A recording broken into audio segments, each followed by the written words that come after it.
A continuación voy a leer un poco la reseña de nuestro ponente. Permítanme, aquí la tengo. Miguel Errázuriz es doctor por la Universidad Complutense de Madrid y miembro del Sistema Nacional de Investigadores del CONACYT. Sus líneas de trabajo se centran en las relaciones entre arte, cine y política. Desde 2017 desarrolla un proyecto de investigación sobre la emergencia de los cines militantes en México y sus conexiones con otras políticas artísticas que ha podido realizar gracias a estancias de investigación postdoctoral en la UAM, ¿no? Lerma, y en el Instituto de Investigaciones Estéticas de aquí, bueno, de aquí no, de la UNAM, pues no estoy en la UNAM en este momento. Entre sus últimas publicaciones destaca la coedición del número 8 de la revista Artefacto Visual, Los alrededores del cine, dedicado a explorar las relaciones entre la expansión del campo audiovisual y la investigación artística como práctica social en Latinoamérica. Prepara su primer libro monográfico, Márgenes de maniobra, cine político y prácticas artísticas en México en los años 70. Entonces, demos la palabra para lo que nos tiene que presentar Miguel. Por favor, doctor Errázuriz. Ok, bueno, muchísimas gracias, Francisco, muchísimas gracias, Tirce, también maestro Ijar, por invitarme a participar en estas charlas que están siendo tan interesantes y tan sugerentes. Espero poder abrir algunos como cauces de conversaciones y de temas que han quedado abiertos o que al menos se pueden continuar en charlas anteriores. Y bueno, aviso ya desde el principio, la charla será relativamente larga, en torno a unos 45-50 minutos o una cosa así que voy a procurar en la medida de lo posible leer, aunque no me gusta, pero no quiero que esto se convierta en una especie de maratón de hora y media. Entonces, bueno, de esta manera yo creo que me voy a quedar más o menos sobre este tiempo, ¿no? Bueno, el título de mi charla es bastante rocambolesco, pero tiene su explicación y de hecho sale de dos textos, está robado de dos textos, de dos borradores de textos de Alberto, así que bueno, traslado esas responsabilidades y espero que el sentido de estas palabras se vaya aclarando a lo largo de la charla. Algunas de las presentaciones que hemos estado viendo, Ana Torres, O'Brien o el mismo Alberto, han situado en un lugar importante la cuestión del contexto latinoamericano y también mundial del movimiento de los grupos. Se trataría de entender este momento como parte de una inercia de politización en la esfera del arte en Latinoamérica, en comunión con movimientos revolucionarios de distinta articulación local y que se dieron como respuestas a las dictaduras militares en el Cono Sur, a la dominación colonial de los países centrales, desde luego a la Revolución Cubana también, y a formas de violencia ejercidas por las primeras puestas a prueba de las políticas neoliberales en otros países.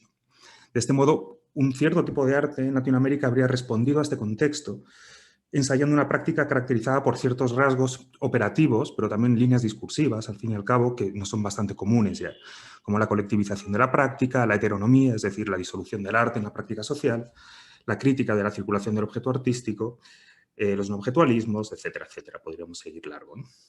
Mi contribución a este ciclo de charlas tiene que ver con atender precisamente a uno de estos contextos, pero con una cierta salvedad. Y es que creo que es hasta cierto punto común que la cuestión del contexto se plantee como parte de una estructura como de fondo-figura, de algún modo, ¿no? Como si hubiera una suerte de fondo, que son los movimientos y los acontecimientos sociales y políticos, las condiciones económicas, etcétera, etcétera, sobre los que se recortan una serie de prácticas artísticas, ¿no? Como si el arte, con todas las comillas que se quiera, se entendiera como una suerte de intervención en el campo cultural sobre un campo extracultural. Mi charla de algún modo quería problematizar esta dimensión más o menos aceptada del arte entendido como intervención. Creo que uno de los ejes que atraviesa, de hecho, la práctica artística de los 70 va justamente contra esta separación entre maneras de entender la relación entre cultura, política y sociedad, que habilita la idea misma de intervención como quien interviene en un paisaje extraño, en un paisaje enemigo, ¿no? Es lo que Bryan, echando mano, como él mismo dijo, de una suerte de anacronismo, designó como cierto carácter transdisciplinar de la práctica artística de los 70 y que desde luego hicieron suyo en gran parte los grupos, ¿no? Por eso también creo que siempre es importante escuchar y leer a Alberto, cuyas intervenciones y textos siempre nos están recordando de manera sistemática los desbordamientos, los cruces y las contaminaciones entre filosofía, militancia, activismo, arte, literatura, música, cine, etcétera, ¿no? Y por eso también creo que es muy relevante los apuntes que hizo Ana Torres el viernes pasado, cuando señalaba que la construcción de estas diversas genealogías de las que forma parte la experiencia de los grupos, existe un cierto ninguneo, o por lo menos no ha sido demasiado estudiado, visibilizado todavía, sus relaciones con otras esferas de la producción cultural. Como si cada una de estas esferas diversas de la producción cultural estuviera interviniendo sobre la sociedad por su cuenta y riesgo, ¿no? Sin conexión entre ellas. Entonces se habla mucho de transdisciplinariedad, pero no se examina tanto la materialidad de estas relaciones transdisciplinares, que suelen quedar reducidas a una característica formal en el interior del campo del arte, ¿no? Como un arte multidisciplinar, pero no tanto estas relaciones transdisciplinares entre diversas disciplinas. Entonces, bueno, voy a tomar el guante de Ana y de todas estas prácticas que ella señala, que están como, que figuran alrededor de la práctica artística, voy a ocuparme del cine. Es decir, del papel que el cine desempeña en la construcción de un imaginario cultural que desemboca finalmente en los grupos y fundamentalmente a través de la interpretación y de la lectura crítica que hizo Alberto Guijar a principios de los años 70. Por imaginario, no entiendo solo, desde luego, las figuraciones, es decir, lo que desde la historia del arte se podría llamar un programa iconográfico, sino entiendo también y sobre todo los imaginarios de la organización del trabajo, los imaginarios de la producción cultural, que son precisamente, creo, el caballo de batalla del taller de arte e ideología. Entonces, ¿por qué el cine? Bueno, creo que el cine ocupa un lugar fundamental en el pensamiento de Guijar, al menos desde finales de la década de los 60, y desde luego durante los primeros años de la década de los 70, pero yo diría que incluso hasta finales de la década de los 70, él está aquí para corregirme desde luego, y que a través de su lectura del cine pueden entenderse bien algunas de sus posiciones sobre las tensiones internas en el campo artístico y la disputa por qué pudo significar esa formulación tan ambigua y tan en disputa y polémica que es esta cosa de la época de los grupos, ¿no?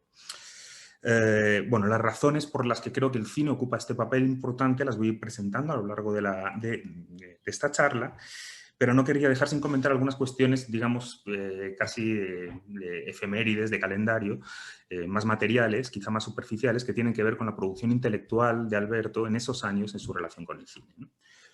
Sabemos que Alberto participó en la conducción de sesiones del Cine Debate Popular, en el Auditorio Che Guevara, en la UNAM, desde el año 68 en adelante, junto a otros estudiantes, además, que cinecluberos, junto, me refiero a que participaban también de la conducción de los debates, que muy posteriormente, a partir del año 70, publicarían la primera revista de cine militante, publicada jamás en México, y después formarían parte del primer colectivo de cine militante que surge de las entrañas del 68, que fue la Cooperativa de Cine Marginal. Guijar, además, es el autor de la primera antología de textos sobre cine político latinoamericano, que se hacía un tercer cine, de febrero del 72. Voy a compartir la pantalla para que no os aburra tanto mi imagen. Aquí estaría. Y es interesante porque este libro, sobre el que me voy a detener más adelante en la charla, es la primera publicación en forma de libro en publicarse en el mundo sobre cuestiones relativas al tercer cine, al cine político latinoamericano de los primeros años de los años 70. Pero en general es cierto que los historiadores del cine no han estudiado demasiado este texto, más allá de una mera compilación de textos, quizá porque es obra de una figura que está más asociada al campo del arte y al activismo que el del cine. Pero lo mismo pasa con el campo del arte. Apenas existen referencias y menos a un análisis esta obra, porque quizá, bueno, pues una obra alrededor del cine pues no entra dentro del campo de la investigación de los historiadores del arte, ¿no? Y con todo, esto no es únicamente el primer libro sobre cine político en Latinoamérica, sino también, que yo sepa, es el primer libro publicado por Guijar, ¿no? Con su nombre en la cubierta, etcétera, etcétera, ¿no? O sea, de manera que algo parece haber aquí, ¿no?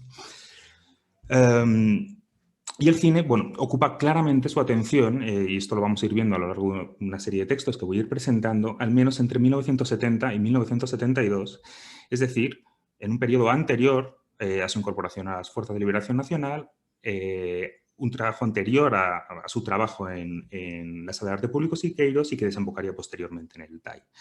Es decir, hay un trabajo teórico sobre la reformulación de la colectividad y el trabajo político en las artes, bajo las coordenadas de las nuevas izquierdas revolucionarias, desde luego, que llega, al menos en su caso, en gran parte motivado por una inmersión en debates abiertos por el cine militante latinoamericano, además, por supuesto, de los ensayos en pedagogías radicales que llevaba poniendo en práctica en la UNAM desde el curso vivo de arte, ¿no?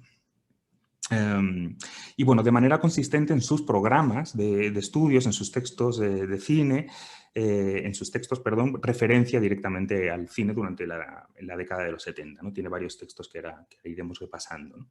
Uno de los últimos, de hecho, que él mismo comentó en su charla, es un texto maravilloso dentro de un número monográfico de la revista Octubre, que era una revista que publicó un colectivo militante de la segunda parte de la década de los 70, que publicó en 1978 sobre el grupo Ucamau, que era un colectivo de cine militante boliviano, y sobre el que escribe junto a figuras como Néstor García Canclini, el propio Jorge Sanginés o Cesáreo Morales. Y, por supuesto, el cine aparece constantemente en su programa de estudios, en sus programas de trabajo, tanto en el curso vivo de arte, como en la Sala de Arte Público Siqueiros, como en el TAI, o otras actividades, por ejemplo, como la de Periódico Vivo de este UNAM que hizo con César Espinosa y el Taco de la Perra Brava, ¿no? Es decir, hay programas de visionados, discusión sobre cine, charlas, etcétera, etcétera, de una manera bastante sistemática, ¿no? Bueno, este sería un poquito como los elementos sobre los que yo he empezado a trabajar, digamos, en mi investigación, y sobre todo en la parte que tiene que ver con cómo se reformula el tercer cine a partir de las reflexiones de Guijar, ¿no? Y antes de empezar a comentar estos textos, quería hacer un par de advertencias preliminares que tienen que ver con la utilidad de poner el foco en la relación entre el cine y las artes visuales para el caso mexicano. La primera de estas advertencias tiene que ver con que mirar al cine o echar la vista al cine nos obliga también al mismo tiempo a ser mucho más cuidadosos y más precisos con el modo en que abordamos cuestiones de tiempo y de espacio, es decir, con la temporalidad y la geografía en la que se insertan estas prácticas. Esto yo creo que se va a ir entendiendo a medida que desarrolle mi intervención, pero hay dos líneas que me apetece marcar desde el principio, ¿no? Respecto a la temporalidad, creo que atender al cine contribuye de una manera productiva a descentrar, aunque sea estratégicamente, el lugar que ocupa el 68 en las narrativas de los grupos. Y digo estratégicamente porque desde el lado de un componente afectivo, ¿no? Como de una formación, de una educación sentimental, digamos, es claro que no tendría sentido, ¿no? Y por tanto contribuye a complicar periodizaciones más o menos aceptadas de esta época, ¿no? Las ideas de largos 60s o 60s globales de Eric Zolov o los subversivos 70s que manejan Pensado y Ochoa recientemente, etcétera, etcétera, y que han manejado otros historiadores de la cultura latinoamericana de este periodo como Claudia Gilman, Andrea Yunta, Ana Longoni, Mariano Messman, etcétera, ¿no? Y por otro lado, la atención a la temporalidad arroja bastante luz, creo, sobre la manera de pensar la práctica de los grupos, pero también sobre sus tensiones internas. Y esto sí me interesa, ¿no? Hay varias temporalidades, creo, inscritas en la práctica política de esta época que muchas veces son opuestas o incluso se confrontan a nivel de programa. No creo que los grupos tuvieran un programa común, sino más bien una suerte de acuerdo de mínimos. Y ese desajuste interno puede entenderse desde el marco de la temporalidad, precisamente. Yo entiendo que hay una tensión entre poner el centro, la organización del trabajo cultural, que es la tarea del TAI, pero también, de algún modo, en Tepito, Arte Acá, el Grupo Suma, Germinal, y poner en el centro cuestiones que tienen que ver con la efemeralidad del acontecimiento, el happening, etcétera, etcétera. Es decir, un poco las estrategias estéticas que siguieron más Proceso Pentágono, algunas acciones de Tetraedro y desde luego más tarde, pero ya es otro momento, no grupo, ¿no? Digamos como todo el marco que plantea Juan Hacha, ¿no? Esta tensión es fundamentalmente sobre la temporalidad de la práctica, creo, y sobre las ideas de fondo que definen las posiciones sobre qué podría ser un proceso cultural revolucionario. Mi intuición es que este debate está claramente planteado en el contexto de la discusión sobre cine por parte de Guijar a principios de los años 70 y que su praxis está informada por una interpretación original y desde luego crítica de la práctica del tercer cine. Esto respecto al tiempo, respecto a los espacios o las geografías, se trata de entender el modo en el que la articulación entre estética y política precipita en México y se relaciona con las prácticas de otros países desde una posición que evite dos peligros, creo. Por un lado, que evite igualar los rasgos diferenciales, ¿no? Construir un programa conjunto y homogéneo para todo el continente y decir algo así como que en México también pasó todo esto, pero a su modo, ¿no? Por otro lado, evitar el peligro contrario, que es el famoso peligro de reproducir el excepcionalismo mexicano, ¿no? como sugieren también Pensado y Ochoa en su libro México Beyond 1968. En otras palabras, evitar despachar la práctica estética como producto de un contexto cultural y político esencialmente diferente al del resto de países, en el sentido de desconectado, marginal, etc., ¿no? Y esto yo creo que llevaría a esta segunda advertencia preliminar, muchos preliminares aquí, que quiero hacer, ¿no? Y la segunda advertencia es que creo que también nos obliga a intentar ser mucho más precisos con la materialidad de las prácticas, con las fuentes, con los restos materiales. Porque esta relación con el cine que exploro está desde luego más oculta que con otras, digamos, prácticas artísticas, es menos evidente, está más en tierra, ¿no? Es decir, implica poner mucha atención a los materiales de trabajo, los largos textos que circulaban, los procesos materiales llevados a cabo, etc. En resumen, se trata de mantener una aproximación materialista al fenómeno de los grupos, lo que significa, para seguir al tan respetado en estos contextos Althusser, aunque esta es una vieja disputa de Marx, con los que él llamaba, con Stirner, con los materialistas de su época, significa una inversión metodológica importante sobre modos de hacer más o menos establecidos. Y es que no se trata de sintetizar un programa de intenciones en el campo de la acción estética para luego ilustrarlo con ejemplos que puedan ratificar ese programa. Es decir, tratar los hechos como ejemplos de ideas. Más bien, se trata de ensuciarse las manos con las prácticas y ver qué programa estético sale de ahí en caso de que salga alguno, ¿no? Porque el materialismo, como decía Althusser, es no contarse historias, ¿no? Pero también lidiar con las historias como prácticas materiales, es decir, también lidiar con los malentendidos, ¿no? También decía Althusser esto de también los malentendidos hacen la historia. En definitiva, atender al cine puede ayudar a entender algunas cuestiones del desarrollo histórico de las relaciones entre arte y política en México y, por supuesto, atender también a ciertas especificidades de cómo se plantea el cine político mexicano en un contexto regional, realizada en otras latitudes en Latinoamérica, pero desde luego este tema no lo voy a abordar acá, ¿no? Entonces, voy a hacer una primera introducción al cine en el contexto de los movimientos de liberación en América Latina, teniendo en cuenta que estamos en un contexto que quizá en donde todos estemos más relacionados con las artes visuales, con la historia de las artes plásticas. Entonces, para poner un poco en contexto cuál es la función que está desempeñando el cine para finales de los años 60 en Latinoamérica, ¿no? Entonces, incluso antes que la gráfica, ¿no? Y solo habría que mirar las cubiertas de una famosísima revista cubana, perdonad, esto me lo he saltado directamente, que sería esta de acá, esta revista que estáis viendo a la izquierda, donde no hay componentes gráficos como reseñables, ¿no? Identificables con esta iconografía de la gráfica cubana. El cine ocupa en Latinoamérica de finales de la década de los 50 y principios de la década de los 60, es decir, estoy hablando de 10 años antes del 68, una posición de referencia para otras artes y se instituye como la forma cultural revolucionaria por excelencia. Por ejemplo, se ha sabido que la primera iniciativa cultural en la Cuba que amanece en enero del 59 es la constitución del ICAIC, del Instituto Cubano de Arte e Industria Cinematográficos, tan pronto como en marzo de ese mismo año del 59. Y en el que se dice, por ejemplo, cuestiones en la ley que habilita, que abre el ICAIC, se dice cosas como el cine debe conservar su condición de arte y, liberado de ataduras mezquinas e inútiles servidumbres, contribuir naturalmente y con todos sus recursos técnicos y prácticos al desarrollo y enriquecimiento del nuevo humanismo que inspira nuestra revolución. Es decir, el cine se inserta en un proyecto revolucionario desde el principio. ¿Cómo se llega aquí? Bueno, desde luego es muy extenso abordar esta cuestión, pero para intentar hacer un resumen, se trata de entender que el cine entra en Latinoamérica hacia finales de los 50 y principios de los 60 como un dispositivo visual de investigación artística, de investigación social y cultural, colocado en un lugar privilegiado para registrar, por un lado, es decir, dar cuenta, y por otro lado, transformar la realidad. Al menos tal y como lo piensan, por ejemplo, Alfredo Guevara, que fue el director del Instituto del ICAIC, ¿no? Y el cine desde este lugar es capaz de hacer una especie de doble movimiento, y por simplificar muchísimo. Por un lado, del lado del documental, digamos, el poder testimonial y testificador del cine plantea una relación ética con lo real cargada de valor político. Más allá de cuestionamientos posteriores sobre la relación entre verdad y discurso fílmico, ¿no? Sobre sus inestabilidades, digamos, esta función ética y política del cine resulta absolutamente necesaria en un momento histórico que exige un autorreconocimiento colectivo fundado sobre otros marcos culturales no coloniales que muchas veces tengan que recuperar o defender marcos culturales arrebatados, olvidados, borrados o reprimidos. En este sentido, el cine mantiene una relación estrecha con el otro gran dispositivo cultural revolucionario, que es la literatura de testimonio.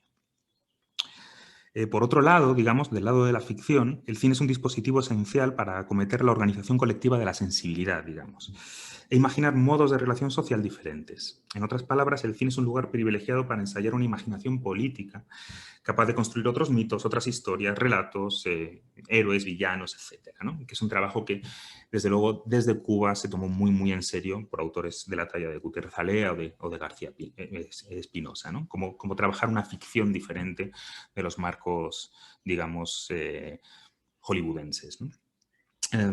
Y además, por supuesto, el cine plantea, y esto quizás sea lo más interesante en este contexto, cuestiones de organización del trabajo radicalmente más complejas que en otras artes, precisamente porque es una técnica industrial, esencialmente colectiva, de trabajo con las imágenes, ¿no? Y que, por tanto, permite pensar la producción de imágenes desde el principio, por sus rasgos técnicos, digamos, fuera de marcos romántico-burgueses, ¿no? Digamos, ese desplazamiento sencillo en el cine. No digo como que se dé siempre, pero es un desplazamiento que puede operar, ¿no? Entonces, todas estas características son las que en mayor o menor medida concurren en el universo que se da cita en Cuba alrededor del año 59 y alrededor del ECAIC, ¿no? El registro militante de Joris Ivens, la experimentación documental de Chris Marker, la etnografía visual de Jan Hus, las fábulas de resistencias populares de Pasolini, la épica partisana de las narraciones de Zavattini, etcétera, etcétera, ¿no? Todo este es el universo que ya está operando desde principios de los 60 en Cuba. Bueno, por descontado, este movimiento de consecutiva, digamos que politización, ¿no? Y radicalización del cine va de la mano de una progresiva politización también del trabajo cultural, anunciada ya desde el famoso discurso de Fidel Castro, Palabras a los intelectuales, en 1961, que es un discurso que además nace de una polémica que tiene que ver con la prohibición de una película, precisamente, ¿no? De PM, de Saba Cabrera y Orlando Jiménez. La vanguardia artística, y sobre todo a mediados de los 60 se entiende por esta vanguardia, la vanguardia literaria más bien, empieza a buscar su inserción y articulación con la vanguardia política revolucionaria, como bien apuntaba Brian la semana pasada. Pero como señala Andrea Yunta, y esto es interesante, la conversión del artista de vanguardia, entre comillas, en un intelectual primero y después en ese suerte de artista / intelectual comprometido, es un proceso que se consuma aceleradamente en el campo del arte en el 68, ¿no? Yo creo que es algo como que todos conocemos y que es muy claro para el caso argentino y que estudiaron Ana Ongoni y Mariano Messmann sobre el caso de el itinerario del 68 y Tucumán Arde, ¿no? Con esto no quiero decir, obviamente, que el cine no sufriera también una conmoción en torno al 68, a finales de los años 60, ¿no? Digamos que se constituye como un movimiento regional, al menos desde Viña del Mar, que es un festival que sucede en esa localidad de Chile en el año 67, pero que venía gestándose además como movimiento, digamos, en los festivales internacionales de cine en Italia desde mediados de los años 60. Y desde luego inicia una fase aún más beligerante y politizada a partir del año 68, en la que digamos que abandona el marco de la influencia neorrealista para incursionar en una fase experimental sobre los modos de producción y distribución de un cine, digamos, mucho más beligerante, ¿no? Esto Jorge Sanginés, del grupo Ucamau, el cineasta boliviano, lo resume en su intervención en el Festival de Cine Documental de Mérida en el año 68 como el abandono de una etapa de práctica cinematográfica marcada por la denuncia de las condiciones de vida y el paso a una etapa de ofensiva, ¿no? Y es en este contexto que aparecen una serie de textos manifiesto muy famosos, ¿no? Y me quiero detener en uno de estos manifiestos, ahora iré hacia él, que es este de acá que estáis viendo, hacia un tercer cine, pero antes así vais a ver, creo que toda la pantalla bien. Pero antes quería poner en contexto que para cuando aparecen una serie de manifiestos hacia un cine imperfecto de García Espinosa, una estética de la violencia de Rocha, aunque ese es un poquito anterior, y sobre todo hacia un tercer cine, están apareciendo desde luego otros manifiestos en el campo del arte, ¿no? Estoy pensando en el arte de los significados de Leon Ferrari, en La guerrilla cultural de Julio Lepard, también del 68, y sobre la que voy a volver, en las referencias también a la guerrilla o al foquismo en Federico Moraes, en Juan Hacha, un poquito después, etcétera, etcétera, ¿no?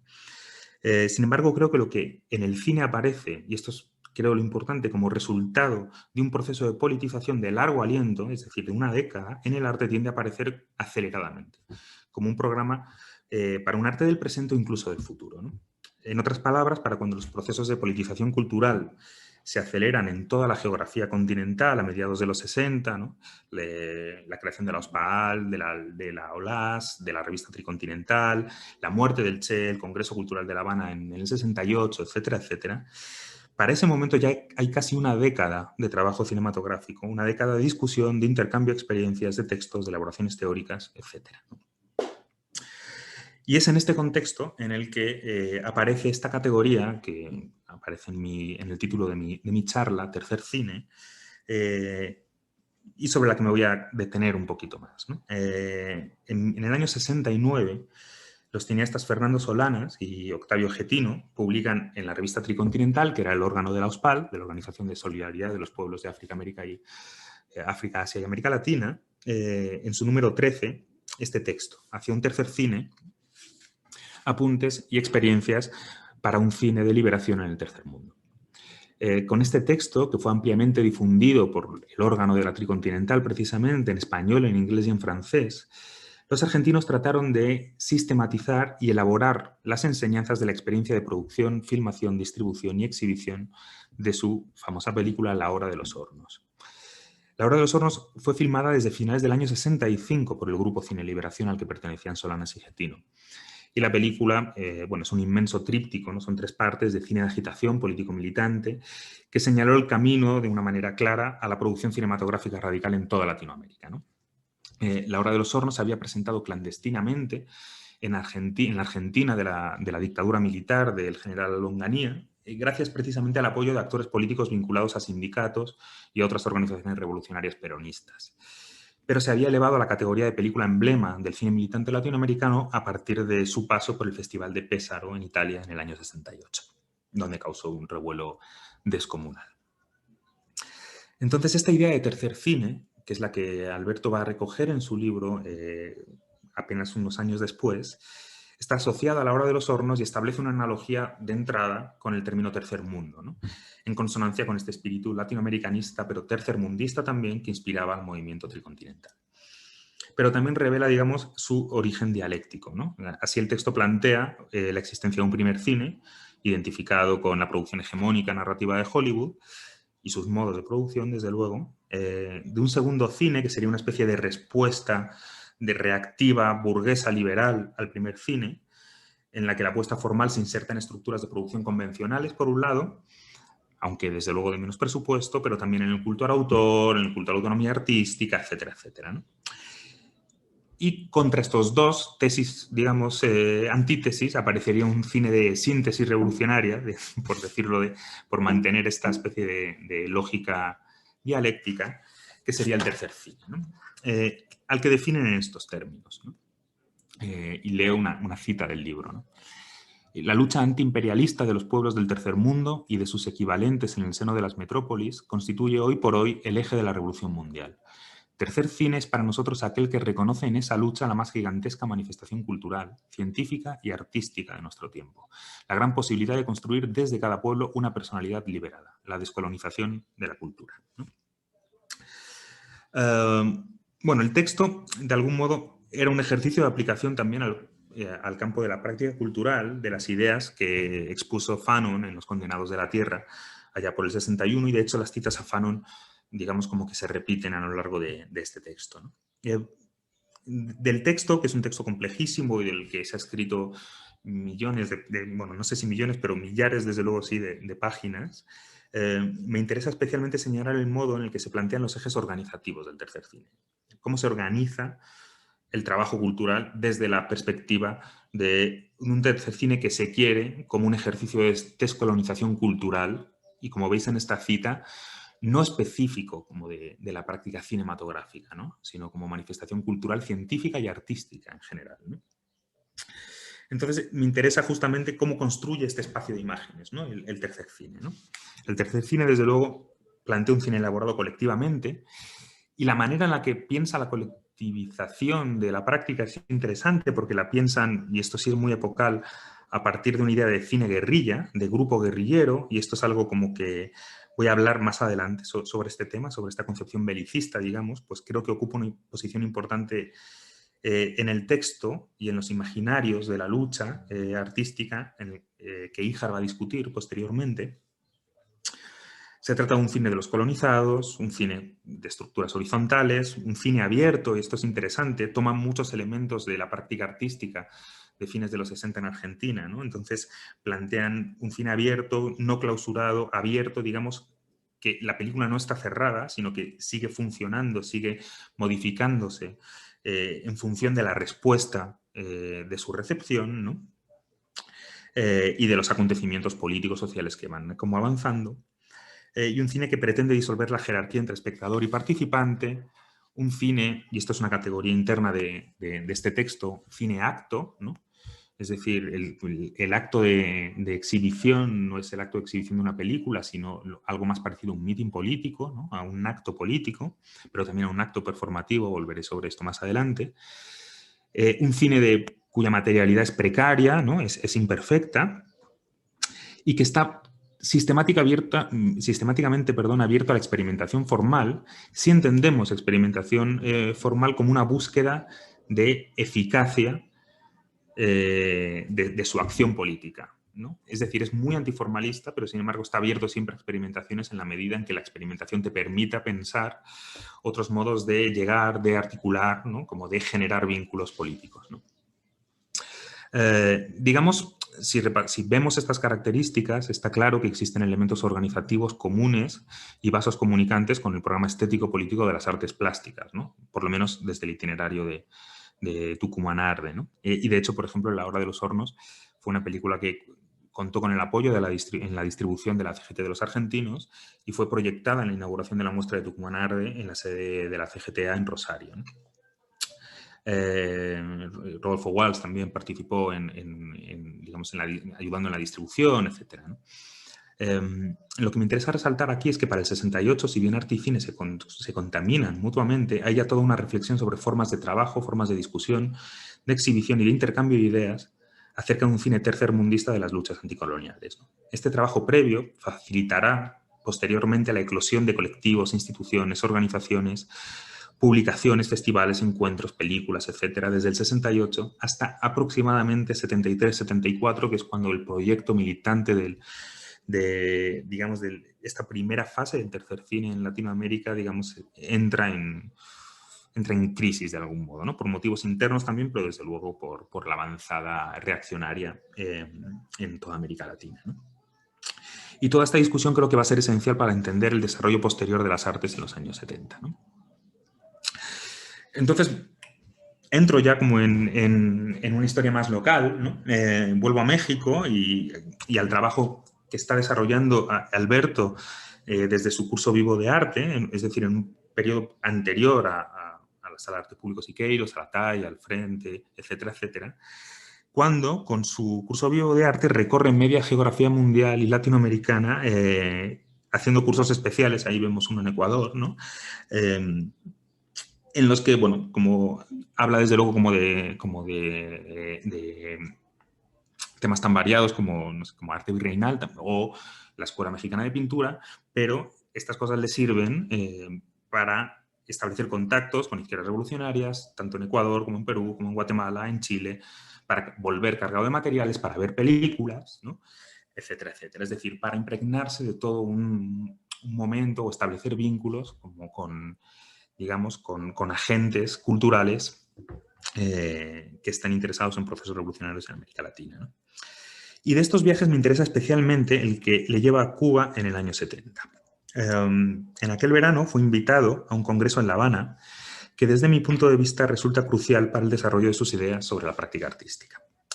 Entre otras cosas, en este viaje se entrevista con Eduardo Terra de la Cinemateca del Tercer Mundo en Montevideo, conoce al argentino Julio de Parc y desde luego comprueba de primera mano la magnitud de la experiencia de trabajo cinematográfico de Erich Eyck, ¿no?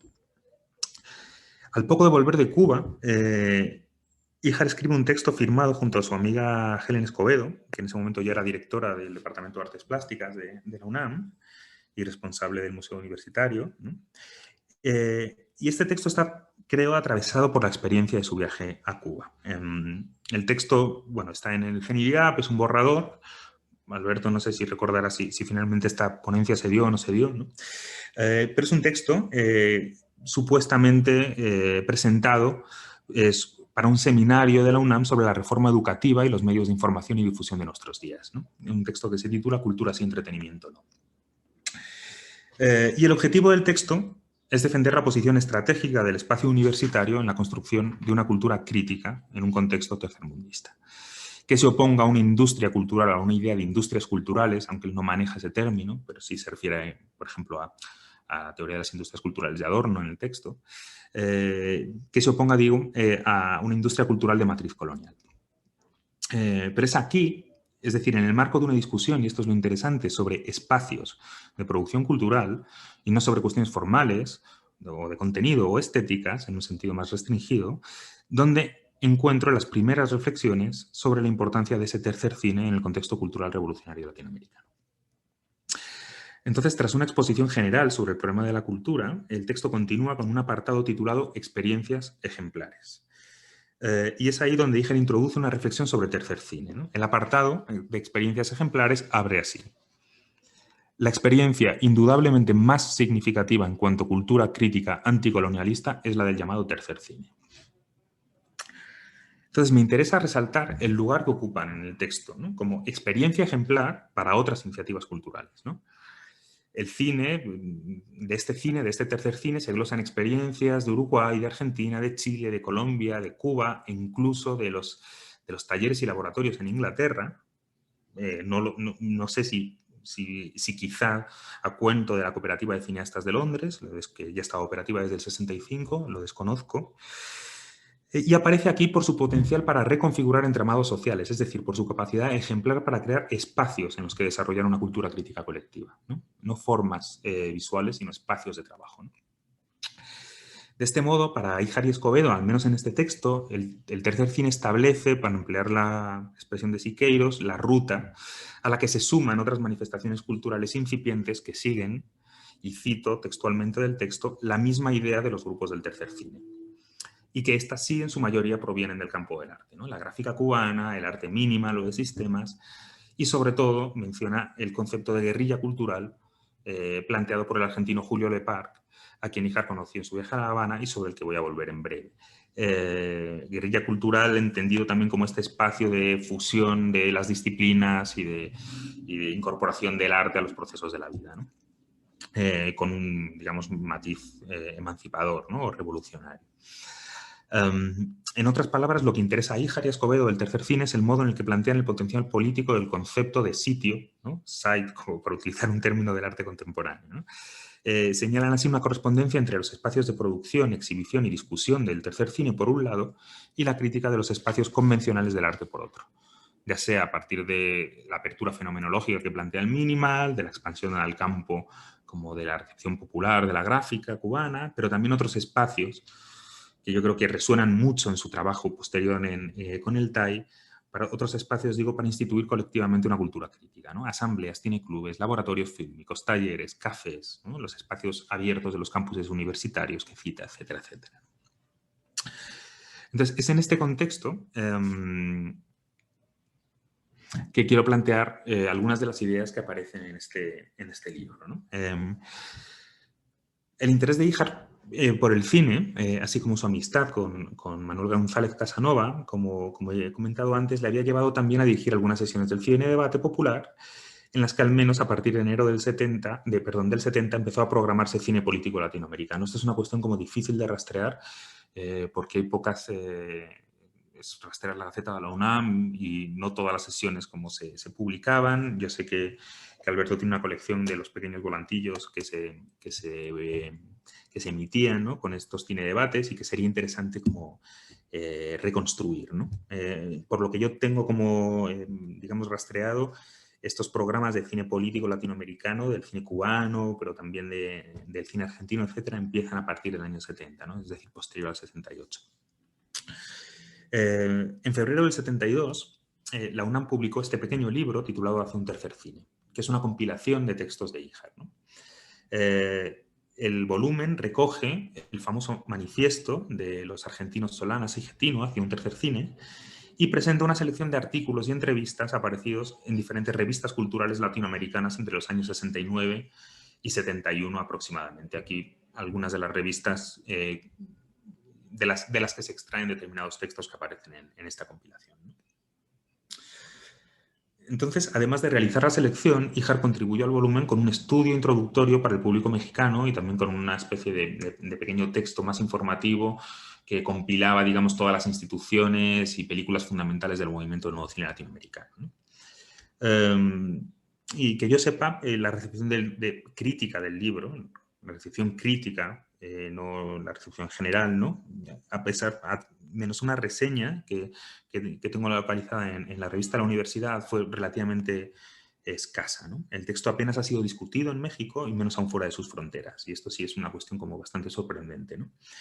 Y sin embargo, considero que el texto recoge perfectamente el nivel de inmersión de Híjar en los problemas del tercer cine, en los problemas del nuevo cine, y avanza cuestiones esenciales para entender las tensiones que van a definir el campo de la producción cultural de izquierdas a lo largo de la década. Entonces, bueno, por descontado, el libro no sale de la nada. La colección de ensayos que compila es fruto de este trabajo que Híjar ha ido realizando durante los años anteriores, en los que recopila una vasta recolección de revistas y publicaciones sobre cine en la región, ¿no? Revistas como Cine Cubano, Cine del Tercer Mundo, Hablemos de Cine o Letras Bolivianas.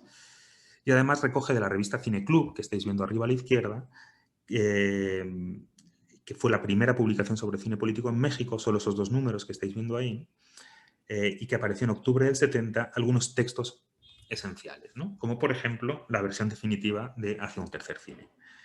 La versión de Hacia un tercer cine que se publica en México en su versión definitiva por primera vez, y no en Cuba, ¿no? La versión que circula, digamos, de su texto en castellano es la que publica Cine Club y después publica Alberto en Hacia un tercer cine. Y esto es una cuestión que también ha quedado bastante, digamos, como soterrada o invisibilizada, ¿no? En la, por otro lado, muy prolífica historiografía sobre el Grupo Cine y Liberación y sobre la Hora de los Hornos, ¿no? Bueno, en este libro de los editores de Cine Club, José Carlos Méndez y Carlos de Hoyos, incluye también un texto de cierre que plantea muy al estilo, digamos, más panfletario, ¿no? De la época, las posibilidades de un tercer cine en México, ¿no? Entonces, de algún modo podría decirse que el libro continúa un proyecto de colaboración, entre comillas, con Cine Club. Ambos órganos nacen de algún modo de la UNAM, ¿no? Y de hecho sabemos que llegó a iniciar una colaboración en forma de texto para el número 3 de Cine Club, que nunca llegó a publicarse porque la revista desapareció, ¿no? Y sobre este texto sí me voy a detener un poquito. Es un texto titulado El cine y la crítica, y apareció un par de años más tarde, bajo otro nombre, bajo otro título, en el número 2 de la revista Cinemateca de la UNAM, con el título Nuevo cine, nueva crítica, ¿no? Y en esta nueva edición las referencias a Cine Club, que sí existen en el, digamos, en el borrador que está a resguardo en Arquella, en el archivo de Alberto Híjar, las referencias a esta revista Cine Club desaparecen o si están, son, digamos, bastante más críticas. En este texto, y me quiero detener brevemente, porque es muy significativo del nivel de conocimiento que tenía Híjar de los debates más avanzados sobre cine, tanto en Latinoamérica como en Europa, ¿no? En este pequeño Híjar discute las últimas publicaciones de la editorial Grupo Comunicación de Barcelona y especialmente las críticas al estructuralismo del teórico marxista Lefebvre o las mesas redondas que se publicaron en revistas locales en las ediciones del año 66 y 67 del Festival de Pésaro, ¿no?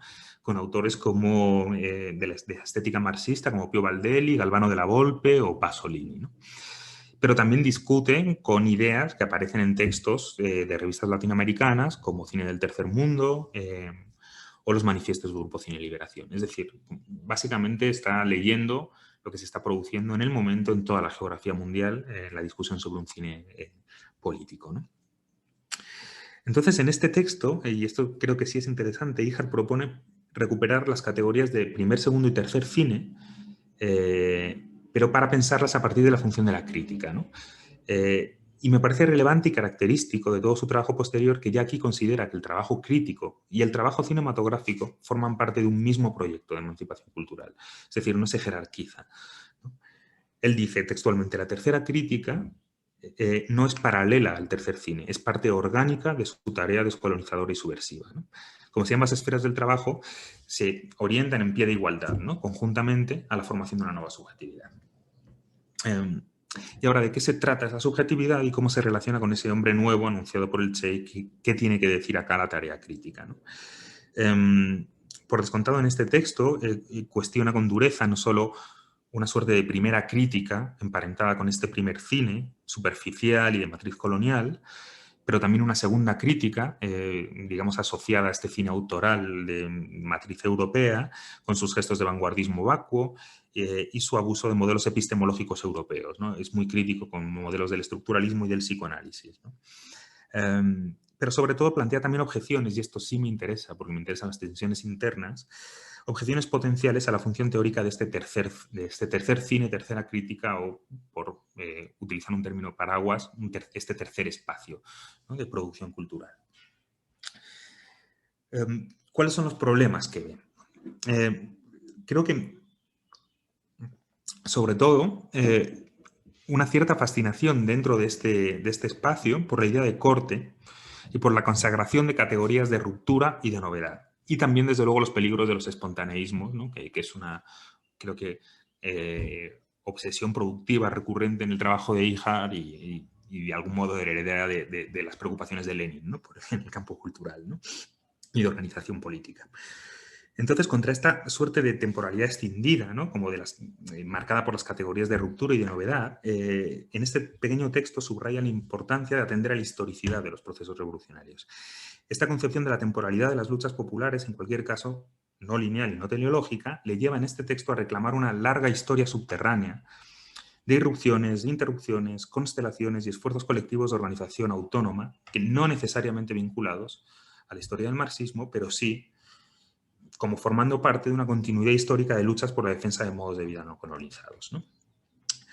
Entonces, esta idea resuena de manera evidente en lo que nos comentaba Alberto la semana pasada, cuando decía que las luchas organizadas no nacen en este momento, sino que vienen de otro tiempo, que no comienzan desde luego en los 60, y podemos encontrar reformulaciones en algunos de sus textos más conocidos, ¿no? Por ejemplo, en Afectar todo el proceso, el texto de 1985 para la exposición en el Carrillo, señala: en todos los pueblos hay una tradición de resistencia cultural contra la opresión que de tiempo en tiempo es rescatada por movimientos de vanguardia. Entonces, lo que desde mi punto de vista Ihar va a ver en el tercer cine es justamente esta suerte de rescate y reformulación de una tradición de resistencia cultural contra la opresión, ¿no? Es decir, una reformulación en términos de movimiento de vanguardia de una lucha cultural que viene de tiempo A, ¿no?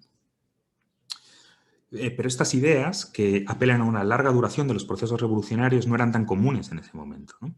Por ello, la intervención de Ihar sobre el tercer cine implicó mucho más que una mera paráfrasis de los planteamientos de Solanas y Getino. Su contribución fue una intervención teórica y crítica de pleno derecho, porque no solo avanza cuestiones relacionadas con la cultura y la memoria popular, que solo se retomarían algunos años después, al menos desde el marco del cine, desde luego en San Ginés, pero sobre todo en Gumucio de Agorón y en Tesson Gabriel, sino que deja ver la influencia de los debates filosóficos que se estaban produciendo en el interior del pensamiento marxista de la época y que dominaban los círculos de trabajo de Ihar, ¿no?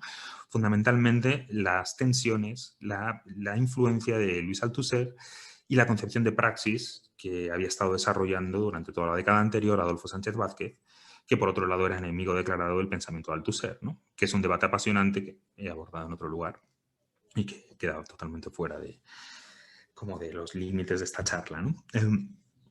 Los problemas del tercer cine constituyen un ejercicio de lectura crítica respecto a algunas premisas fundamentales del cine político latinoamericano, tal y como fue concebido tras la experiencia modélica de La Hora de los Hornos y su articulación teórica nació en tercer cine, ¿no? Entonces me interesa esta cuestión de cuáles son los espacios de conflicto, de tensión interna que ve acá Alberto Ihar, ¿no?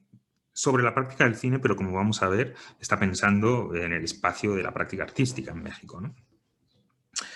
En breve, para decirlo brevemente, con el foco puesto en la organización revolucionaria del trabajo estético, Ihar va a cuestionar desde dentro, ¿no? Y esto es importante, no es una crítica externa, no digamos que participa de esta idea de dentro de la revolución todo contra la revolución nada, ¿no? de Fidel. Entonces va a cuestionar desde dentro la operatividad de la metáfora, de ciertas metáforas esenciales, ¿no? Para entender, digamos, la práctica política en este momento, tanto del cine como del arte, ¿no? Que son la metáfora del cine como arma, la temporalidad inscrita en la idea de acto, de acción, y la lógica de la guerrilla cultural, ¿no? Esto significa que desde el principio Ihar entiende el campo del trabajo cultural como un espacio de contradicción y antagonismo, no como una hoja de ruta sin fisuras, ¿no? Por eso no se dirige tanto contra el ensayo de Solanas y Getino, pese a que allí aparecen categorías centrales como cine acto, cine guerrilla, y se habla de un proyector como fusil, sino más bien se dirige como a un peligro que él ve inscrito en el conjunto más amplio de prácticas culturales, como decía. Y de hecho, impugnar estas categorías, como hemos visto antes, implica también una fuerte desviación respecto a las reflexiones dominantes acerca de la relación entre arte y política en la izquierda latinoamericana de la época, que, como he comentado, privilegiaron ciertas identificaciones entre arte y guerrilla, o arte y foquismo cultural, o acción relámpago, etcétera, etcétera.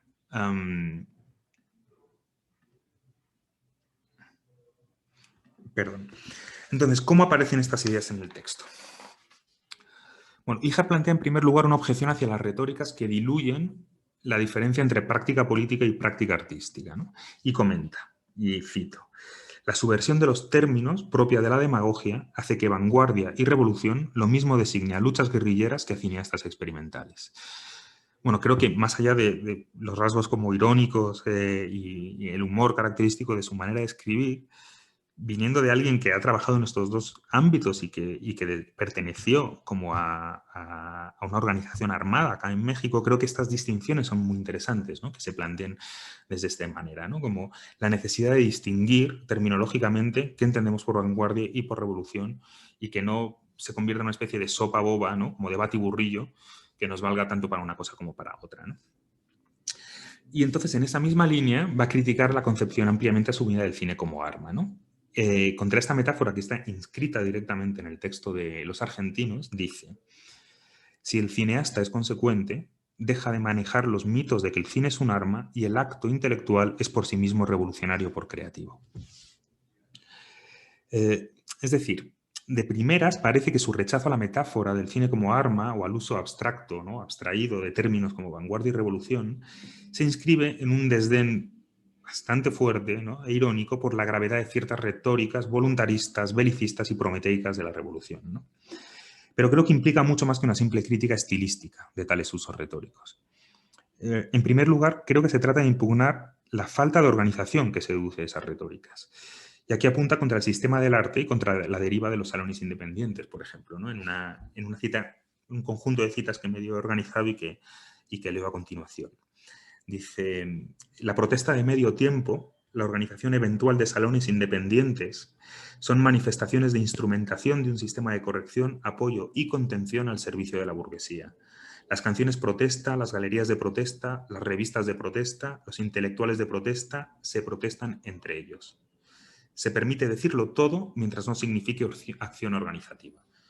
Bueno, es importante entender el contexto de este libro que está escrito en los primeros meses, digamos, del echeverrismo, ¿no? Del sexenio de Echeverría, y por tanto está viendo como todo este campo cultural como que parecía poder constituirse en una vía de salida, estaba empezando a ser cooptado por instituciones del gobierno, ¿no? Por la llamada apertura democrática, ¿no? Entonces hay un cierto, digamos, como resquemor hacia este tipo de prácticas que creo que trasluce el texto, ¿no? Al menos en el plano de la interpretación local, ¿no? Pero también, bajo esta crítica a los revolucionarios de salón, digamos, se trata de impugnar o al menos plantear una sombra de dudas sobre conceptos que apenas un par de años antes había visto con buenos ojos, y que de hecho yo creo que él sigue recuperando, o sea, su relación es ciertamente ambivalente, ¿no? Con ellos. Como por ejemplo y sobre todo la idea de guerrilla cultural que planteaba Julio Lepard y de la que he hablado antes, ¿no? Respecto a la idea de guerrilla cultural, él escribe: la guerrilla cultural de que habla Lepard puede convertirse en catarsis. Basta con asistir alguna vez a un festival de canción protesta, a un happening político erótico, a una mesa redonda sobre expectativas políticas para desahogar las pulsiones revolucionarias e integrar un grupo cuya presión se reduce al tiempo del acto y a la eficacia de los organizadores. Es decir, lo que parece acá es que la metáfora del cine como arma y la idea de una guerrilla cultural convertida en un mero ejercicio de voluntarismo espontaneísta, en una mera catarsis, ¿no? En el acto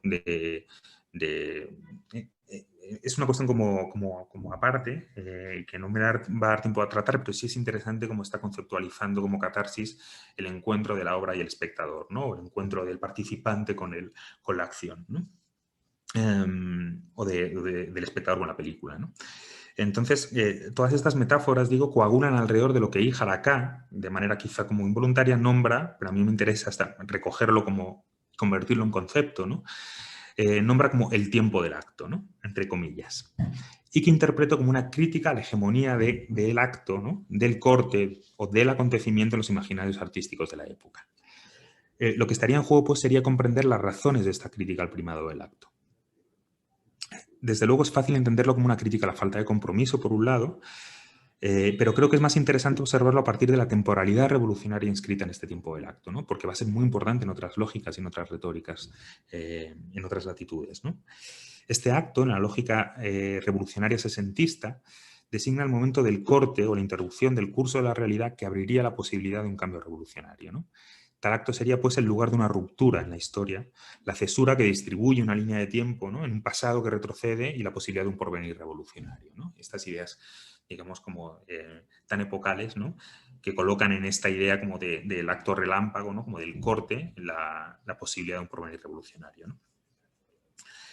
¿Qué es lo que ocurre? Que los desafíos organizativos que impone el cine y el tercer cine, es decir, la exigencia de atender a varias temporalidades, para empezar, entrelazadas en sus procesos de trabajo, a la larga duración de un proceso de producción fílmico, al solapamiento de las dimensiones del registro con la larga duración de las memorias que recupera, de las ficciones para un porvenir, etcétera. Es decir, toda la temporalidad inscrita en la práctica cinematográfica, mucho más extensa y compleja y abigarrada, hace que el cine plantee un escenario privilegiado para acometer esa crítica del tiempo del acto, ¿no? De la acción relámpago, del foquismo visual, ¿no? El otro día Alberto decía que habría que hacer una crítica del foco guerrillero y creo que los tiros están apuntados de algún modo en este texto, ¿no?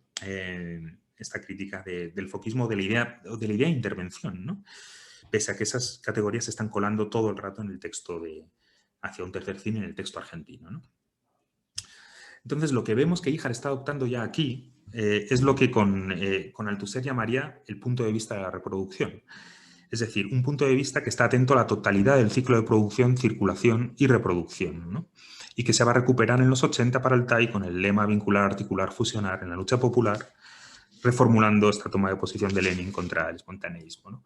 Es interesante aquí la relación con Althusser y con el texto de Aparatos Ideológicos del Estado. Ese texto se publica en español, traducido ese mismo verano, en el 72, pero el texto original, publicado en la revista francesa La Pensée, es de 1970, con lo cual, aunque no hay referencias en este texto al famoso artículo borrador, ¿no? Inacabado de Althusser, Ideología y aparatos ideológicos del Estado, creo que esta cuestión, como por el interés en la esfera de la reproducción, ya está presente acá, posiblemente, quizá ahora nos lo podría decir Alberto, porque ese texto fue leído desde el principio, ¿no?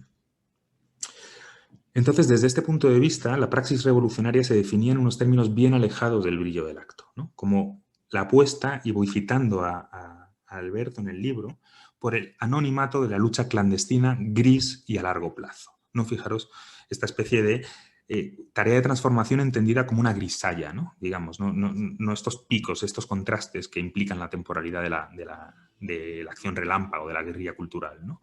Es decir, una tarea terciada, una tarea paciente, que está orientada justamente a construir, más que grandes momentos de encuentro o de rupturas, un lento proceso de organización interno que genere una transformación paulatina.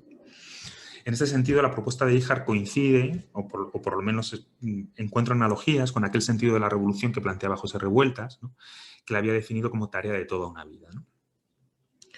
Para Ihar, la transformación de la sociedad no sería una consecuencia o un efecto de un acto externo, o sea, de un corte o una ruptura, sino el resultado del ejercicio constante de la praxis, ¿no? Aquí la idea de praxis que dialoga o que discute con Sánchez Vázquez es importante, ¿no? En otras palabras, Híjar entendería la revolución como un proceso constituyente, ¿no? Que se mira a sí mismo, ¿no? O sea, que no está orientado hacia el exterior, ¿no? Y que por tanto se define por la naturaleza inmanente de las relaciones que pone en juego, ¿no? Un proceso que estaría atento, y vuelvo a citar, a la alimentación y retroalimentación constante entre productores, exhibidores, debatidores, militantes y las masas concretas, en una acción planeada e inconstante. Fijaros la cantidad de términos que aluden a la necesaria densidad de la organización popular en una práctica cultural, ¿no? Entonces, esta atención a la organización es una constante en el texto, incluso al punto de dejar de lado cuestiones formales, ¿no? Por ejemplo, afirma también que la eficacia política del tercer cine no estriba en la obra en sí, no es la película, ¿no? Sino en su debate, pero no solo en su debate, que esto también lo mantendría Solana Schettino, sino en su debate incluido, dice, dentro de una estrategia integralmente revolucionaria. Es decir, no vale con hacer un cineclub un día, hablar de la película y largarnos de ahí, ¿no?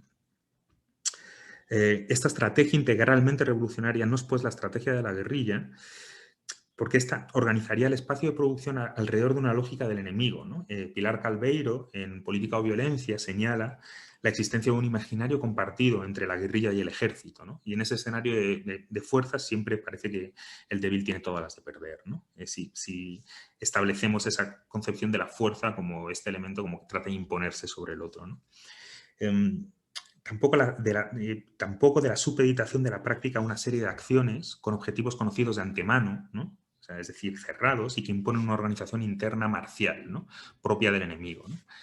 Y tampoco se trata de una ruptura radical con lo viejo, ¿no? Estamos evidentemente muy lejos de la lógica de la generación de la ruptura, ¿no? Y tampoco se trata, desde luego, de una suerte de política de la sospecha que creo que opera constantemente en la idea de la guerrilla cultural y de la lógica de la acción relámpago, en la que la acción artística, como intervención performativa, sitúa al participante o al espectador del lado del enemigo siempre, ¿no? Es muy sintomático, por ejemplo, que los espectadores de La Hora de los Hornos se encontraban con una manta en las proyecciones en las que se leía un texto de Fanon que decía: todo espectador es un cobarde o un traidor. Es decir, uno entraba en el cine y lo primero que le decían es que la posición que lo ocupaba era una posición del enemigo, ¿no? O cobarde o traidor, ¿no? Y esta política de la sospecha acerca del espectador o del participante aparece en los textos de Moraes, en los textos de Ferrari, en los textos de Leparc, ¿no? Como hay un cierto narcisismo que tiene que ver también con sentirse atacado, sentirse herido, sentirse vulnerado, sabiendo que en esos códigos como en los que uno se maneja, ¿no? en las grandes inauguraciones o performance del arte, todo eso no deja de ser, de algún modo, una operación retórica, ¿no? La temporalidad implícita en la propuesta de Híjar implicaba desde luego una inadecuación, entonces, literalmente intempestiva. Es decir, la cuestión de la temporalidad le coloca en una posición intempestiva respecto a su época, ¿no? Su praxis queda fuera del tiempo de la revolución, entendida como esta revolución con mayúsculas, y fuera de sus gramáticas y sus retóricas, ¿no? Esta suerte de atención a la larga duración de los procesos históricos de lucha, a los modos de organizar desde y para dentro la producción cultural, a producir, digamos, las condiciones de la reproducción de una cultura popular, ¿no? Para invertir la fórmula de Marx, se ven de manera evidente en la reivindicación constante de Híjar, por ejemplo, en el trabajo de Siqueiros, ¿no? Pero también en la genealogía que presenta en su volumen Frentes, Coaliciones y Talleres, cuya pista me parece vital recuperar y que no por casualidad encuentra una continuación en la cultura de la resistencia que aparecería décadas más tarde en el movimiento zapatista. Entonces, para concluir ya, creo que la contribución de Híjar al tercer cine no solo dejaría una gran huella en su trabajo posterior, sino que inauguraría una corriente subterránea de praxis estética que sería fundamental para entender el viraje de las relaciones entre arte y política en México en las siguientes décadas. Es claro que la constitución del Taller de Arte e Ideología o del Frente Mexicano de Grupos Trabajadores de la Cultura responden a una concepción de la práctica cultural que ya está presente en sus reflexiones sobre el tercer cine a principios de la década de los 70. Habría que pensar si las contradicciones y las tensiones que apuntaba Híjar en estos textos tempranos no permearon también al desarrollo histórico de estas agrupaciones. Es decir, no digamos las atraviesa también, ¿no? Estas tensiones. Y pienso que a la vista de ciertas lecturas dominantes de este periodo, del periodo de los grupos, que siguieron entendiendo el arte como una esfera de intervención performativa, como una esfera de acciones efímeras, dominadas aún por retóricas muchas veces convertidas ya en meros formalismos, ¿no? Como diría Brecht, de la guerrilla, me parece que esta pregunta todavía sigue en el aire, ¿no? Pero bueno, quedan bastantes ideas por comentar y otros textos como que serían muy relevantes también, pero creo que con esto pues hemos tenido suficiente. Así que muchas gracias por escucharme y bueno, podemos iniciar preguntas, lo que queráis. Pues muchísimas gracias, Miguel. Realmente muy provechosa la charla. No sé si el maestro Ijar quiera comentar algo.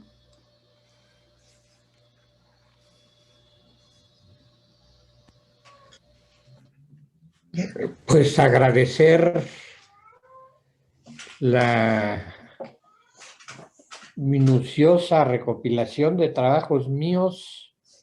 Yo ya ni siquiera me acordaba de ellos. Ese es un rescate que me conmueve, porque ciertamente esa corriente subterránea creo que quedó cegada. Y quiero en este sentido rendir un homenaje a Rini Templeton, esta maravillosa compañera gringa que se incorporó en los primeros tiempos del TAI y que fue nuestra hermana durante todo el tiempo que nos tocó compartir su muy fructífera vida de trabajo con los chicanos y con cuanto movimiento hubo aquí en México, luego de pasar por Cuba, fundar ahí el taller de la catedral, que todavía existe, con Orlando Suárez.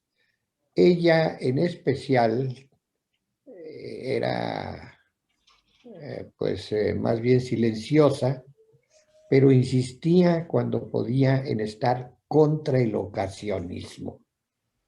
El ocasionismo es esta manera de proceder por la ocasión. Viene tal actividad, bueno, pues hagamos algo y ya eso es todo. Quiero señalar que esto difiere totalmente con lo que ha expuesto el compañero, de mantener como agitación y propaganda constante lo que hagamos. Mañana, día 26, día de conmemoración de la espantosa noche de Ayotzinapa.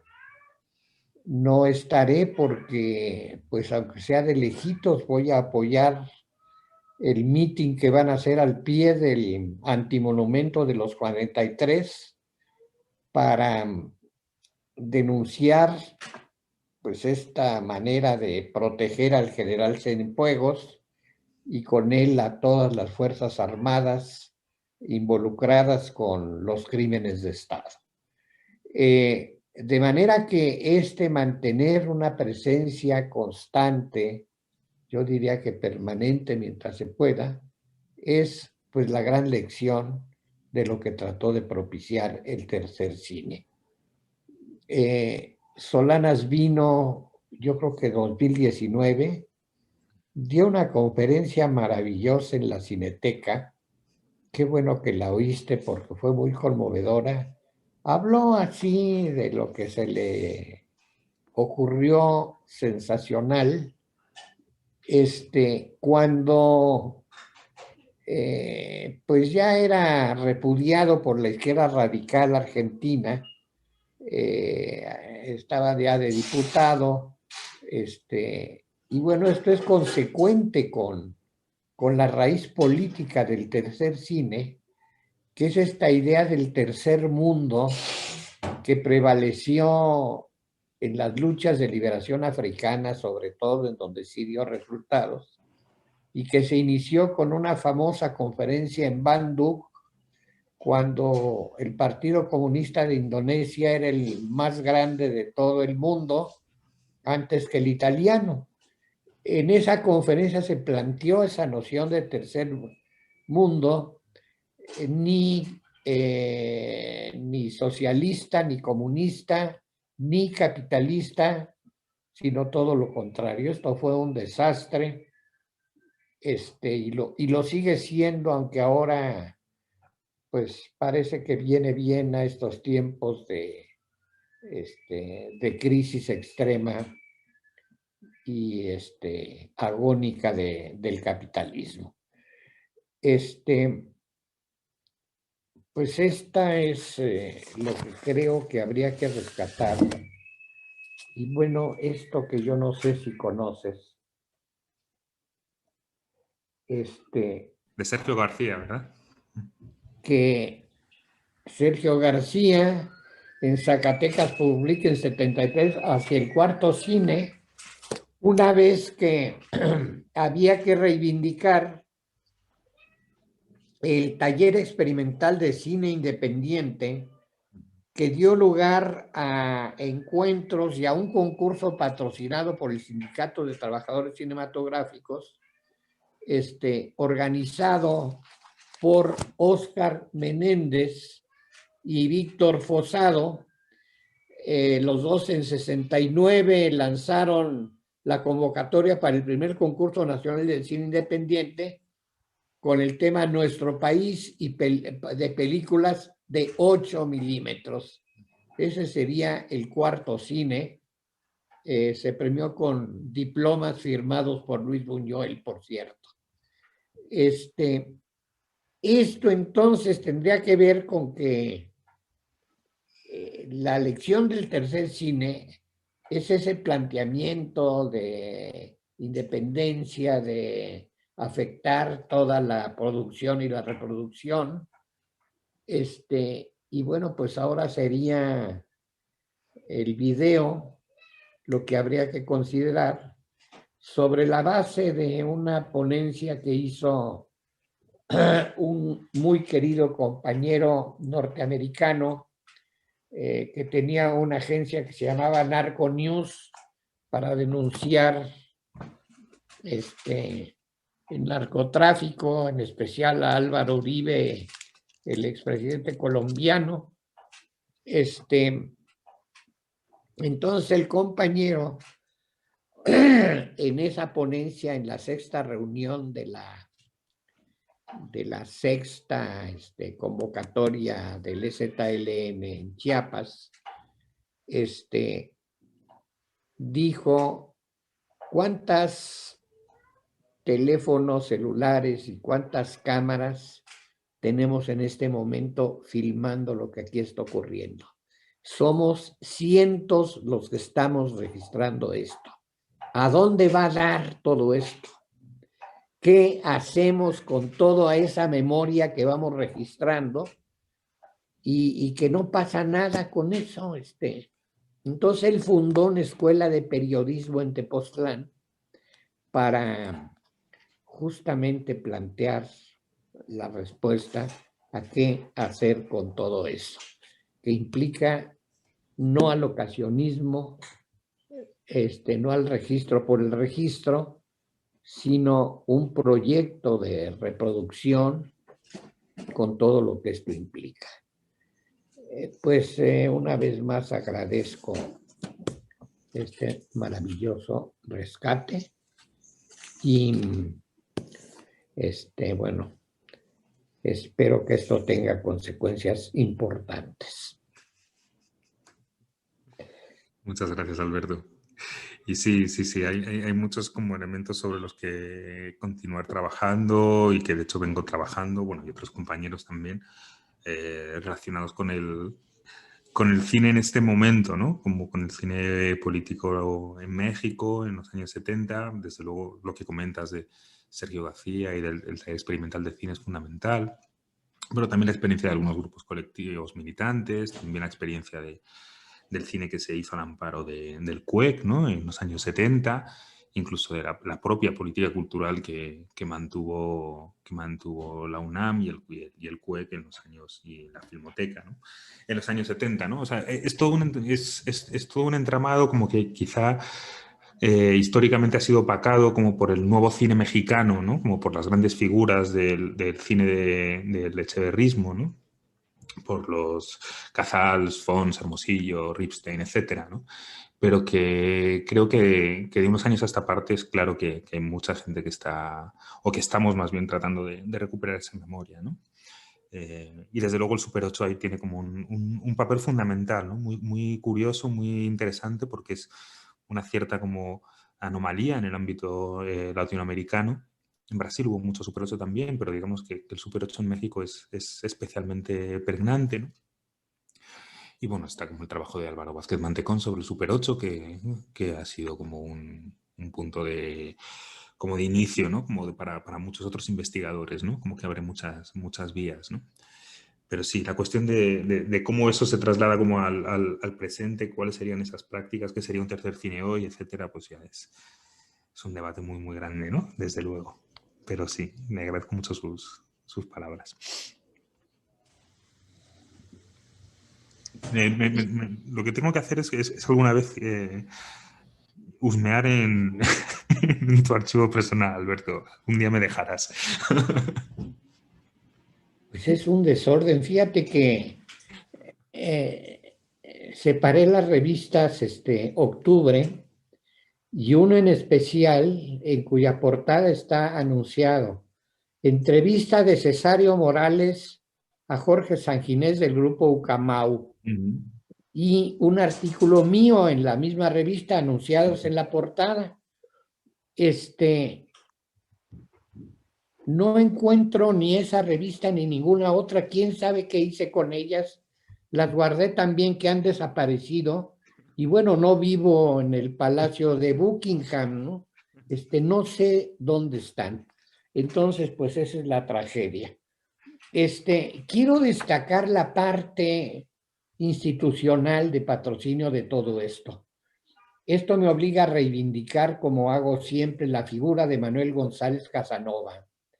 La chuchuca, le decían con tono burlesco, que hizo posible que todo esto ocurriera. Llegó a ser el director fundador de la Filmoteca, el director fundador del CUEC, el director fundador del Departamento de Cine de la UNAM, de modo pues que pudo establecer de esta manera relaciones con el mundo entero, ¿no? Fundar una organización primero continental y luego mundial de filmotecas, que es importantísima. Yo no sé si todavía sigue.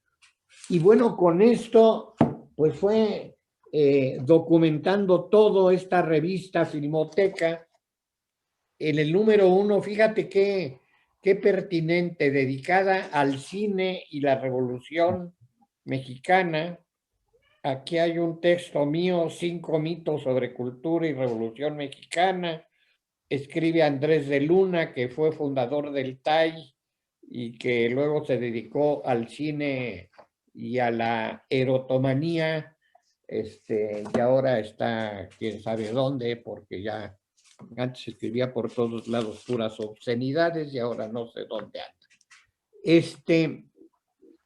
Esa parte de ejercer la autonomía universitaria contrastaba con la política disqueaperturista de Luis Echeverría, el criminal de Tlatelolco. Hace poco cumplió 99 años, está derrengado en una silla de ruedas, maltratado por sus hijos, abandonado y sufriendo una agonía larguísima, que ojalá se prolongue hasta que dure unos 110 años, hasta los 110 años o algo así, para que cuando muera hagamos un antimonumento en la calzada San Jerónimo, en la esquina de su casa, en donde guarda una colección de arte mexicano que habrá que abrir al público. Echeverría echó a andar un pronunciamiento sobre el cine muy demagógico, como era su característica principal, hablando de el sentido crítico. Los cinematografistas mexicanos tienen la obligación histórica de promover el nacimiento y desarrollo de un cine dialéctico, capaz de debatir nuestra realidad y de aceptar conscientemente la dimensión de su responsabilidad social, dijo Luis Echeverría, y 12 millones para la producción de una espantosa película sobre Zapata, en la que el hijo de el potrillo, cantatorcito con mariachis o con lo que sea muy famoso, el hijo de Vicente Fernández, pues, no sé, no me acuerdo cómo se llama. Bueno, 12 millones. Óscar Menéndez hizo pavoso porque dijo, con esos 12 millones hubiéramos podido hacer 10,000 películas de Super 8, que representaría todo nuestro contexto histórico, social y artístico. De manera que por una parte estaba esta terrible demagogia oficial. No hay que olvidar que el hermano de Echeverría, que se firmaba Landa, Rodolfo Landa, porque le daba pena ponerse el Echeverría, pero además como era dueño de la Asociación Nacional de Actores, ANDA, entonces firmaba Rodolfo Landa y era un mediocre actor, pero dueño de todas las influencias para hacer cine en México. Hubo todo un proceso para legalizar un departamento, una dirección de censura en la Secretaría de Gobernación que se aprobó. No sé si todavía está en pie esta ley. Yo me acuerdo que mi amigo Miguel González Avelar, muy ligado a Muñoz Ledo primero y luego secretario de Educación Pública, trabajaba viendo películas para clasificarlas solo para adultos, para niños, para señoritas, para señoras, etcétera, etcétera. En contraste con todo esto, la Universidad Nacional Autónoma y otras universidades como la de Zacatecas, realmente en plan de vanguardia cultural, ejerciendo la autonomía. Todo esto es lo que se ha perdido, de modo que qué corriente subterránea ni qué la fregada. Somos unos derrotados, la corriente subterránea se secó, quedan estalagmitas y estalactitas para la averiguación de investigadores tan maravillosos como tú. O sea, es tan negativo, Alberto. Sí, siempre terminamos como un poco con un sentimiento de pesar un poco. Nos quedan unos cuantos minutos y tenemos una pregunta, Miguel. Entonces, si nos haces favor, la compañera Blanca Gutiérrez dice, gracias, he disfrutado mucho la plática. Mencionó que las ideas de Híjar sobre las articulaciones entre arte y política tendrían repercusiones en las prácticas artísticas de los 80. ¿Puede abundar sobre esta idea? Bueno, o sea, yo creo que me refiero más bien a que ciertas maneras de repensar como el trabajo artístico y el concepto como de revolución que se manejaba en los 60, digamos como que no tuvo tanto éxito en ese momento como podría tenerlo más adelante, ¿no? O sea, no mencioné exactamente los 80, mencioné más tarde, y si pensamos, por ejemplo, en el trabajo que presentó Ana Torres la semana pasada, cuando hablaba de algunas prácticas del grupo Suma, que recordaban a las experiencias argentinas del siluetazo, por ejemplo, como ese tipo de organizaciones. Perdón, que he silenciado. ese tipo de organizaciones del trabajo muy posteriores, yo creo que sí que se hacen eco de estas reflexiones tempranas en los años 70, ¿no? Y también la revisión más contemporánea, creo, como de estas ideas de arte y política, arte y revolución, como que eran tan comunes en la época, ¿no? Y que, bueno, como muchos como autores desde el presente están, digamos, como se vienen cuestionando desde tiempo atrás, ¿no?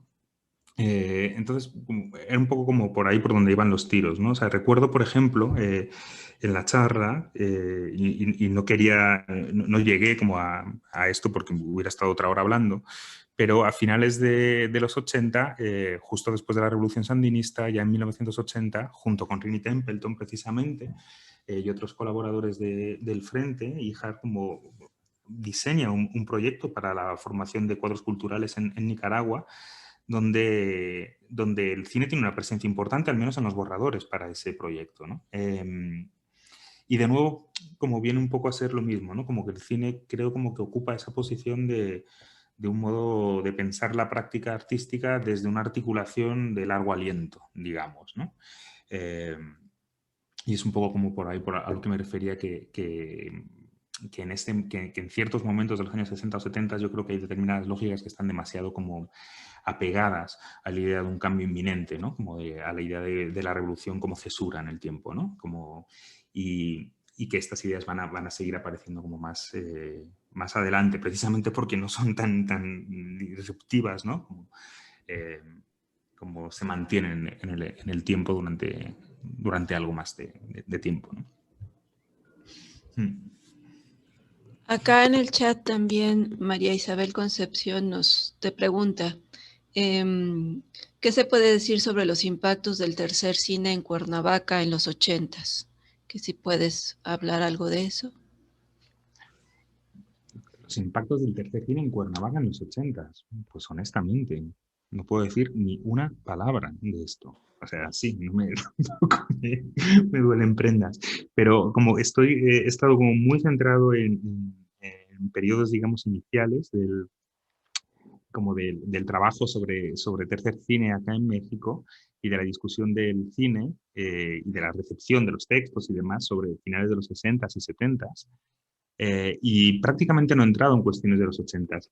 Sí que es interesante que en los 80s y vinculados además a movimientos de solidaridad internacionalista en México, ciertos cineastas que habían nacido o que se habían formado dentro de colectivos militantes como la Cooperativa de Cine Marginal realizan trabajos en Nicaragua, ¿no? O sea, hay todo un movimiento internacionalista que sí que ya avanza hasta los años 80. Sergio García estuvo en Nicaragua también, pero estoy pensando en Vasco Zanini, por ejemplo,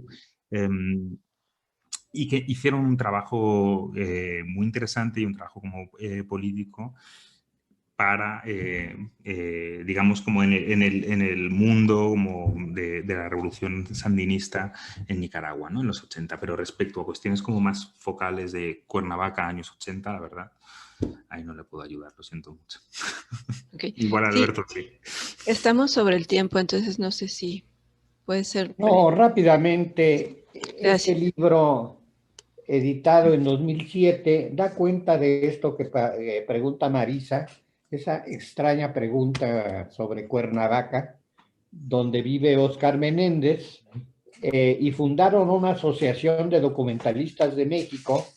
La dirección es La Casa de Óscar Menéndez, y en este libro, editado por La Rana del Sur, que era una librería excelente, mira, qué bueno que lo tengas,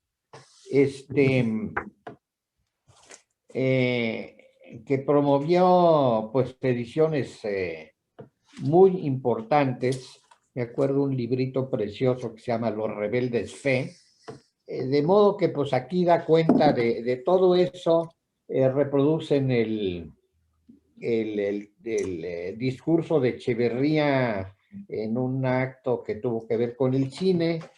Y bueno, Óscar Menéndez sigue en pie, recién cumplió 87 años y en los mensajes que intercambiamos me dijo algo que puede ser conclusivo para nuestro caso. lo bailado nadie nos lo quita.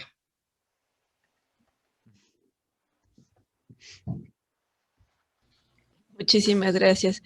Yo quiero agradecerte, Miguel, porque la charla fue realmente excepcional, porque me parece que contribuye a algo que se ha estado perfilando acá, la idea de pensar en otras genealogías, ¿no? De repensar las genealogías y también, ¿no? En analizar ciertas construcciones conceptuales que tenemos ya muy dadas y que, bueno, es importante no solo repensarlas, sino analizar cuáles son y cuáles han sido sus derivas y sus consecuencias. Bueno, pues muchísimas gracias a Miguel. Una cosita sí. brevísima. Ricardo Perete tenía una columna que se llamaba Corte en Excelsior, donde daba noticias de la farándula cinematográfica. Estas eran las características de su columna. Está una encueratriz, pero curiosamente esta foto de la encueratriz está formando parte de una nota que dice: cumple 8 años el taller experimental de cine independiente, y da cuenta de todo lo que hizo este taller y en especial de la labor de Sergio García, pero también de muchos otros, Alfredo Gurrola, Bosco Aroche, Carlos Belanzarán, etcétera, etcétera. Este recorte, luego te lo paso, compañero doctor Miguel Errazo, para que vean las resonancias que hasta en una columna tan frívola y mercantil como esta, pues tenía que dar cuenta de lo que estaba pasando en esto. Gracias. Genial, muchísimas gracias, Alberto. Y bueno, muchas gracias, Circe y Francisco, por darme la oportunidad de participar en estas charlas, y por supuesto espero que esto tenga continuidad, ¿no? Como que podamos seguir estableciendo sinergias, vínculos y trabajo como en común, ¿no? Sí, por supuesto, también es nuestra intención. Muchas gracias, Alberto Híjar, por estar nuevamente con nosotros. Siempre es un placer. Gracias, Miguel. Muchísimas gracias. Gracias a toda la gente que nos estuvo acompañando en YouTube. Anímense a preguntar, no se queden con las dudas. Y bueno, pues entonces los esperamos mañana en nuestra siguiente charla.